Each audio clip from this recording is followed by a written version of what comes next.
This is going to be a quick video about the election results in Slovakia. I made a previous video with Peter where we discussed some of the parties. So if you want more information about the various political parties of Slovakia, check out that video. I'll post a link to it below. Also, I have a lot of material about other topics in the community section of this YouTube channel. So if you haven't seen that, check out the community section. And I have stuff about the ongoing situation in Turkey and Syria and whatnot. Now, here's what happened in the general election in Slovakia. So the first big takeaway is the Progressive Party was completely humiliated. So this was a big question. Early 2019, Slovakia had a presidential election.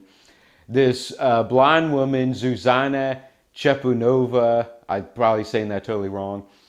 She comes out of nowhere. No one knows who she is. She's using this English language term, progressive, that a lot of people don't even know what it means. She tweets in English instead of Slovakian. And for whatever reason, she ends up winning. However, President of Slovakia doesn't actually mean very much, and voter turnout isn't very high either. So here you have Progressive Slovakia, and then this is the Together Party. Now, immediately after the presidential election, these two run as a coalition for the EU election, and they only get 20% of the vote. Well, this time they got 7%. Now, the minimum threshold is 5%. But if you run as a coalition, the minimum threshold automatically doubles to 10. So running as a two-party coalition in a Slovakian general election doesn't even make any sense. But they did it, and Progressive Slovakia completely screwed themselves because they got 7%, 0 seats. The total parliament is 150 seats. There was a whole bunch of other parties that did not make the minimum threshold. 28.5% voted for a party that didn't win any seats.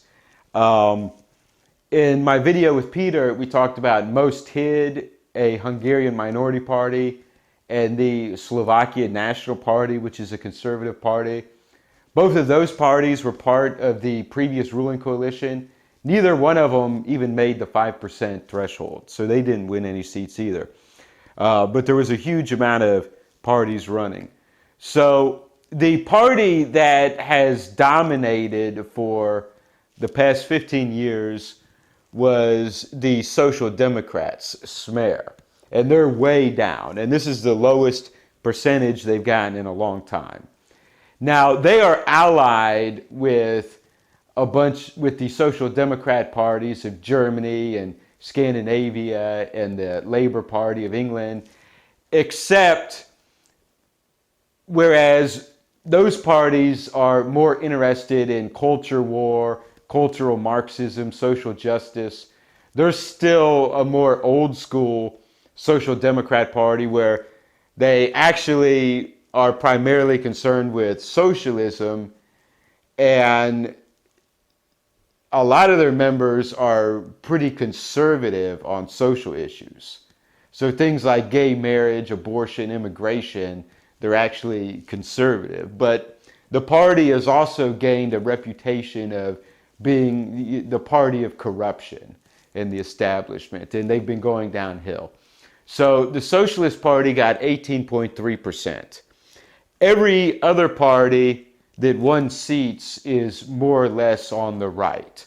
So the big winner is Ordinary People up here. Now, Ordinary People ran as a coalition with 3 or 4 other smaller center-right parties. They are part of the EPP. Now, how conservative they are depends on who you ask. However, Slovakia is a very conservative country compared to Western Europe, North America and Scandinavia. And then you've got, so the Socialist Party came in second. Then you've got We Are Family, Shmi Rodina. 8.2%. Now, this party is a nationalist populist party. It's part of Matteo Salvini's alliance. Then you've got Code Leba with another 8%, which is an extremely hardline nationalist party. Now, they actually got, I think, 14% in the EU election. Basically, you could say that it's along the same lines of Golden Dawn, very hardline nationalist. Then this is Solidarity. They're basically a libertarian party. Some of the members are conservative. Now, I talked about SAS in a previous video about efforts by the EU to punish Poland and Hungary for supposedly violating EU core values. And SAS actually stabbed their ally, the Polish Law and Justice Party, in the back and voted for it.